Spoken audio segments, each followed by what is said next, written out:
Banyak sekali nasabah yang hancur karena pinjol, termasuk mungkin kalian yang sedang nonton video ini. Dan di sini saya sendiri mau menceritakan akan hal itu dan juga ngasih solusinya, biar kalian juga nggak hancur seperti nasabah yang ingin saya ceritakan. Di sini saya mau bahas buat kalian.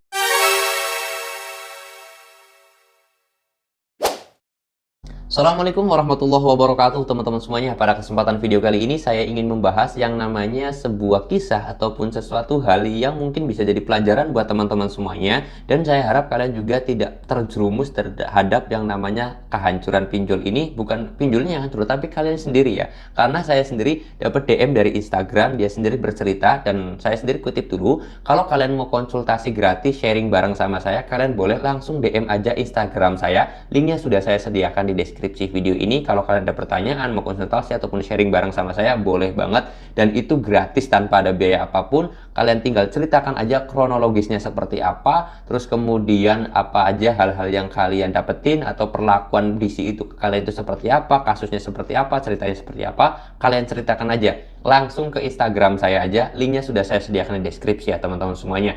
Yang jelas kalian langsung tulis aja secara lengkap dan secara detail, dan insya Allah saya akan balas satu persatu via DM Instagram. Mungkin singkat, tetapi nanti kedepannya mungkin saya akan balasnya dengan menggunakan video agar jawaban saya itu bisa lebih luas lagi, lebih kompleks lagi teman-teman semuanya. Jadi intinya nasabah ini itu pernah melakukan pinjaman karena pinjamannya itu dulunya tidak terlalu besar, yaitu hanya berjumlah sekitar 500.000 aja, padahal dia sendiri dapat limit itu sampai 1,2 juta. Nah, kemudian nasabah tersebut singkat cerita ya sudah jatuh tempo, akhirnya dia sendiri itu ngerasa cuman 500.000, hal kecil ya. Mungkin dia sendiri sebenarnya pada saat itu masih kerja juga dan dia ngerasa ya sudah, nanti juga bakal bisa saya bayar ketika jatuh tempo. Tapi singkat cerita, nasabah tersebut itu ternyata tidak mampu bayar ketika jatuh tempo. Akhirnya dia sendiri mencoba untuk melakukan pinjaman lagi di aplikasi berikutnya atau di aplikasi kedua, yang mana itu dia minjam sebesar 800.000, dan dia merasa bahwasanya dia bakal bisa bayar utang 800.000-nya itu karena dia masih kerja dan memiliki gaji. Nah, ceritanya seperti itu. Nah, singkat cerita, terus kemudian jatuh tempo lagi di aplikasi pinjaman kedua. Ternyata di aplikasi pada pinjaman kedua pun dia merasa pede bahwasanya ya sudah, karena saya sekarang lagi gak punya uang, gajiannya masih 2 minggu lagi kata dia. Akhirnya dia melakukan pinjaman lagi, gali lubang lagi. Dia gali lubang itu minjam lagi di aplikasi lain, yaitu dapetin pinjaman 1.200.000. Dia minjam 1.200.000, dan itu kisahnya persingkat aja, itu terus menerus sampai hutangnya itu mencapai 5.700.000-an teman-teman ya.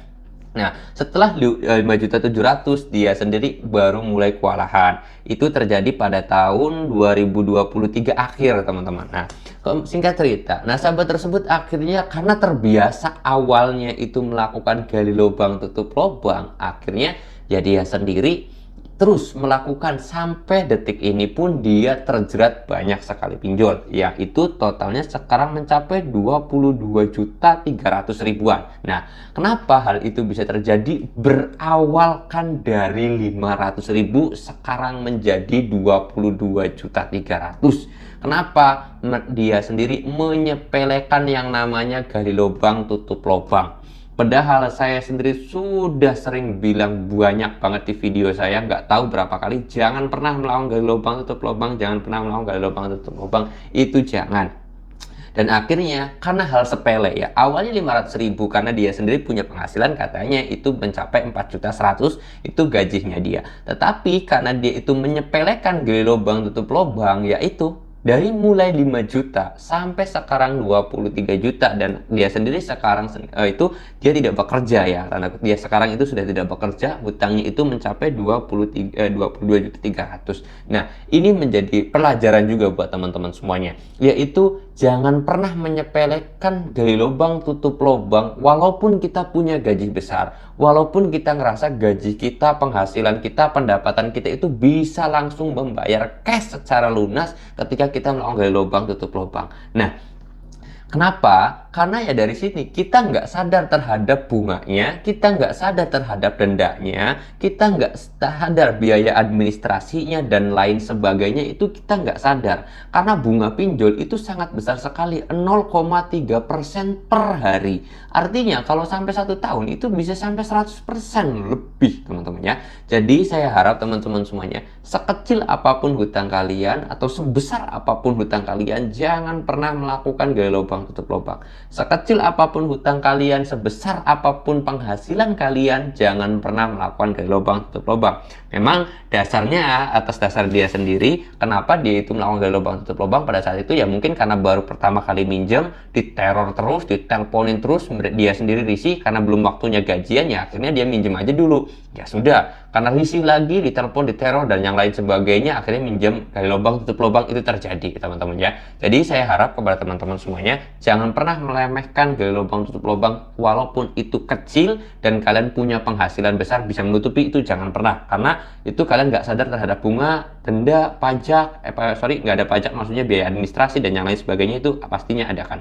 Nah, jangan pernah, karena kadang-kadang kita nggak sadar di titik itu. Terus solusinya, saya sendiri sedikit memberikan solusi, yaitu tolong banget ketika sudah terlalu banyak pinjaman ini sampai 20 juta lebih, saya harap teman-teman semuanya, saya dan yang bertanya ini, saya harap jangan lagi melakukan gali lubang tutup lubang. Caranya gimana? Solusi terbaik ketika sudah tertekan, sudah banyak sekali DC yang neror, sudah ada ancaman, telepon dan yang lain sebagainya. Satu, ganti HP. Atau kalau bisa, ya pertama buang kartu kalian, ganti nomor HP-nya, reset HP-nya, udah. Cara terbaik.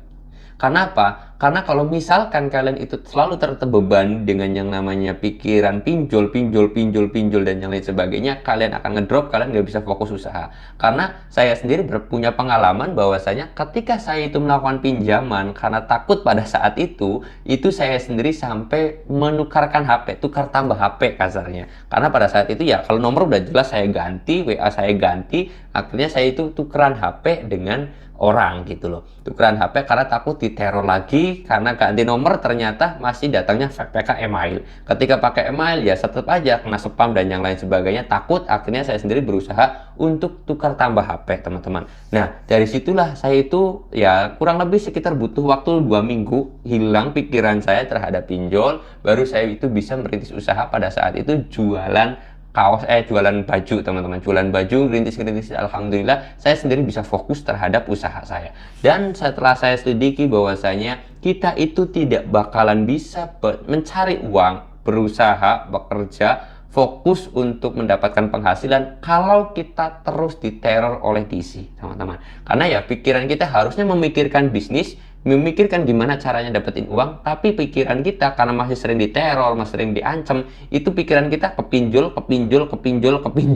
Akhirnya kalian bisnisnya nggak jalan, mangkrak, bangkrut, utang nggak lunas juga ujung-ujungnya. Lebih baik HP-nya ganti, nomor HP-nya ganti. Kalau HP ganti sih nggak perlu ya, karena pada saat itu kebodohan saya aja, pada saat itu saya nggak ngerti kalau misalkan pinjol resmi OJK itu ternyata nggak bisa ngakses email.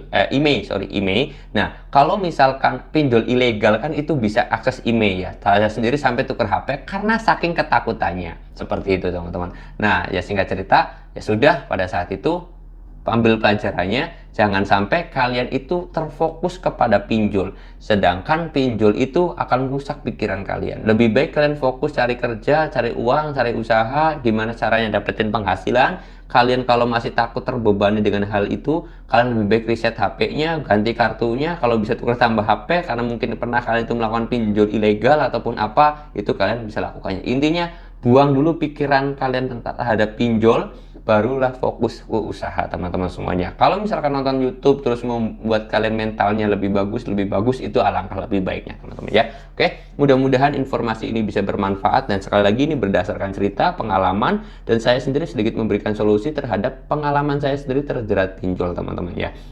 Ya, karena ini berdasarkan pengalaman juga alhamdulillahnya. Dan kalau kalian itu mau bertanya, mau sharing bareng, mau cerita, konsultasi gratis intinya, kalian boleh langsung DM aja ke Instagram saya, linknya sudah saya sediakan di deskripsi di video ini. Dan kalau kalian itu ngerasa video ini bermanfaat, silahkan di like. Kalau nggak suka, di dislike aja, nggak jadi masalah. Sebagai bahan evaluasi saya. Dan kalau kalian itu ngerasa video ini bisa bermanfaat, silahkan di-share ke media sosial kalian. Dan saya mau tutup dulu video ini dengan kata, Assalamualaikum warahmatullahi wabarakatuh.